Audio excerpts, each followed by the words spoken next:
Assalamualaikum warahmatullahi wabarakatuh. Berjumpa dengan saya, Heri Joko, dalam channel Kelas Kata.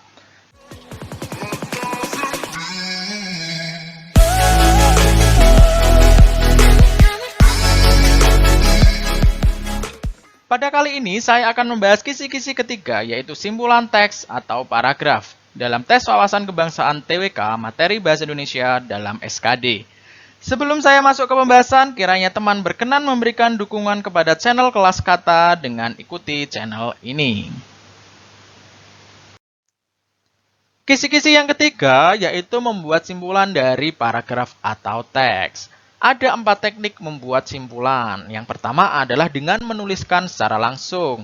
Teman-teman akan beruntung jika menemukan soal dengan tipe seperti ini karena simpulan sudah tertulis secara langsung di akhir kalimat.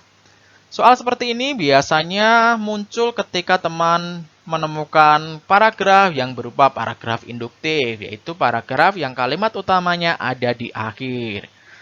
Jadi untuk soal ini, kalimat simpulan dalam paragraf tersebut adalah tinggal mencari pilihan A, B, C, atau D yang merupakan sesuai dengan kalimat ini. Jadi, pada dasarnya, semua makhluk hidup mendapatkan energi dari makanan. Di sini jawabannya adalah semua makhluk hidup memiliki kebutuhan tidak. Energi itu didapat dari makanan tidak. Hewan juga mencerna makanan, ini hanya hewan saja, tidak. Manusia memakan makanan.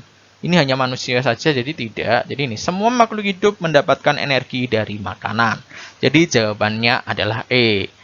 Jadi seperti itu ya teman. Jika ada jadi di akhir kalimat, itu adalah teknik membuat simpulan secara langsung di dalam paragraf. Dan seringkali dijumpai dalam paragraf bertipe induktif dengan kalimat utama ada di akhir paragraf. Soal yang kedua yaitu temukan sebab akibat kemudian digabungkan. Ketika teman menemukan paragrafnya tipe paragrafnya berupa sebab akibat, tinggal cari sebabnya dan akibatnya kemudian digabungkan. Kita baca di sini, penanaman lahan sudah disadari menjadi kendala dalam pengembangan berbagai sektor. Ini penambahan lahan ya. Bertambahnya permintaan lahan dipengaruhi oleh bertambahnya jumlah penduduk. Nih, bertambahnya jumlah penduduk. Selain itu, berarti ada dua. Meningkatnya kesejahteraan penduduk. Membutuhkan pengembangan pemukiman untuk tempat tinggal dan pengembangan industri untuk mencukupi kebutuhan. Jadi, penambahan lahan di sini diakibatkan dua hal. Yang pertama, bertambahnya jumlah penduduk dan juga kesejahteraan penduduk. Tinggal dicari di sini. Sektor penindustri tidak berkembang karena ketidaksiapan infrastruktur tidak. Pembangunan kawasan industri juga tidak, dibutuhkan lahan untuk mencapai kesejahteraan tidak. Penambahan lahan, ini penambahan lahan ya, dipengaruhi oleh jumlah penduduk dan tingkat kesejahteraan. Jadi jawabannya ini ya teman. Meningkatnya kesejahteraan penduduk membutuhkan pengembangan permukiman untuk tempat tinggal. Ini juga tidak teman. Jadi jawabannya adalah yang D. Cari sebab dan akibatnya dan itu adalah simpulan. Jika soalnya berbentuk paragrafnya ini berbentuk paragraf sebab akibat. Soal yang ketiga, yaitu juga teknik yang ketiga dalam membuat simpulan adalah dengan menggabungkan kalimat utama dan simpulan akhir. Jika ada soal di sini akibatnya ada simpulannya di akhir. Kemudian ternyata tidak hanya itu saja. Ada bagian yang lain di sini, misalkan pilihannya ada banyak ya, ada panjang misalkan. Jadi hanya menggabungkan kalimat utama, acara tahun baru selalu dirayakan dengan meriah. Artinya tahun baru meriah. Akibatnya banyak sampah yang tertinggal setelah perayaan tahun baru tersebut. Jadi menggabungkan ini dengan yang ini, cari. Acara tahun baru tersebut biasanya diselenggarakan di lapangan terbuka, tidak ada kaitannya. Kemeriahan tahun baru mengakibatkan lingkungan kotor karena banyak sampah yang tertinggal. Jadi jawabannya ini adalah yang B ya teman. Ya. Cari kalimat utamanya, kemudian cari simpulannya, kemudian baru digabungkan. Itu caranya seperti itu teknik yang ketiga. Dan teknik yang paling sering muncul dan paling mudah untuk digunakan. Teknik yang keempat, sekaligus teknik yang terakhir adalah teknik yang paling sering muncul dan paling banyak digunakan di dalam soal. Caranya seperti ini, membuat pertanyaan dari kalimat utama, kemudian membuat jawaban. Simpulan adalah jawaban dari pertanyaan yang terbentuk dari kalimat utama. Jadi langkah pertama yang perlu dicari adalah mencari kalimat utama. Ketika mencari kalimat utama, lihat kalimat terakhir, apakah ada kata rujukan. Jika ada, berarti kalimat utamanya ada di awal. Di sini ada dan ketiga, berarti adalah lanjutan ya. Jadi kalimat utamanya ada di sini. Ketika sudah menemukan kalimat utamanya itu adalah pembentukan generasi emas Indonesia yang berkarakter tidak dapat lepas dari beberapa jalur pendidikan. Kemudian teman membuat pertanyaan dari kalimat utama ini. Bagaimana pertanyaannya? Seperti ini. Bagaimana cara membentuk generasi emas berkarakter? Kan sudah membuat pertanyaan dari kalimat utama ya. Kemudian teman tinggal mencari jawabannya ini di dalam sini. Tentunya yang sesuai dengan kalimat ini. Maka harus menggunakan teknik membaca skimming, yaitu teknik membaca secara cepat. Jalur pendidikan informal paling besar pengaruhnya. Apakah berkaitan dengan soal ini? Tidak ya. Jalur pendidikan formal, informal, formal, dan non-formal merupakan rangkaian media pendidikan karakter. Bisa jadi ya, ini adalah jawaban dari pertanyaan ini. Pembentukan generasi emas Indonesia berkarakter tidak dapat lepas dari beberapa jalur. Tapi ini juga bisa menjadi pertanyaan ini ya, jawaban antara ini ya. Tapi tidak disebutkan jalurnya apa saja. Pembentukan karakter bangsa Indonesia yang bermartabat wajib melalui 3 jalur pendidikan. Ini tidak ada ya, tidak wajib ya. Pembentukan karakter dapat dilakukan melalui pendidikan non-formal. Ini yang dibahas adalah non-formal saja. Jadi jawaban yang paling tepat adalah yang B ini. Karena B ini adalah jawaban dari pertanyaan ini.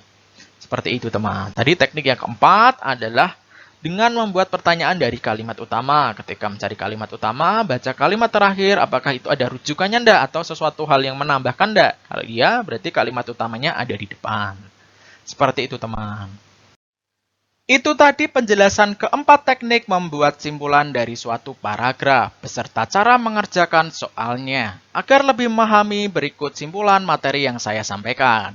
Yang pertama, menemukan langsung di akhir paragraf. Teknik yang kedua, menemukan sebab akibat jika soalnya paragraf berbentuk sebab akibat. Teknik yang ketiga, menggabungkan kalimat utama dan kalimat terakhir. Dan teknik yang paling banyak digunakan dan saya temukan di dalam soal adalah membuat pertanyaan dari kalimat utama. Jawabannya adalah simpulan. Sebagai bahan latihan, saya akan memberikan soal yang kelima untuk teman kerjakan. Ini adalah soal yang kelima. Coba teman kerjakan terlebih dahulu.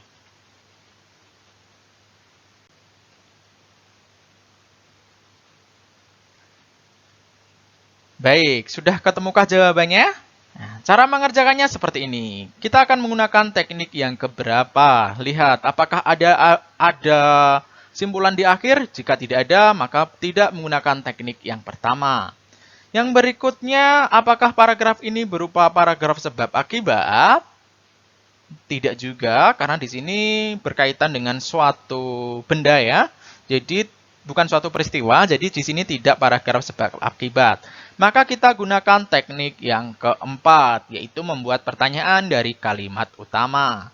Ketika mencari kalimat utama, kita lihat kalimat terakhirnya. Akhir-akhir ini, eceng gondok juga banyak dimanfaatkan untuk mendukung industri mebel, yakni sebagai pengganti rotan yang harganya semakin melangit. Di sini ada kata harganya dan akhir-akhir ini. Jadi ini bukan kalimat utama, otomatis kalimat utamanya ada di awal. Walaupun dianggap sebagai gulma, eceng gondok juga mempunyai banyak manfaat. Itu kalimat utamanya. Kemudian kita membuat pertanyaan dari kalimat utama itu. Pertanyaannya adalah, apa manfaat eceng gondok? Kemudian baru kita membaca secara cepat untuk menemukan manfaat eceng gondok. Setelah itu kita menuju ke pilihannya. Yang pertama, eceng gondok dimanfaatkan untuk bahan kerajinan tangan dan industri mebel. Bisa jadi ya. Eceng gondok dapat dijadikan bahan kerajinan yang berkualitas, tidak hanya kerajinan.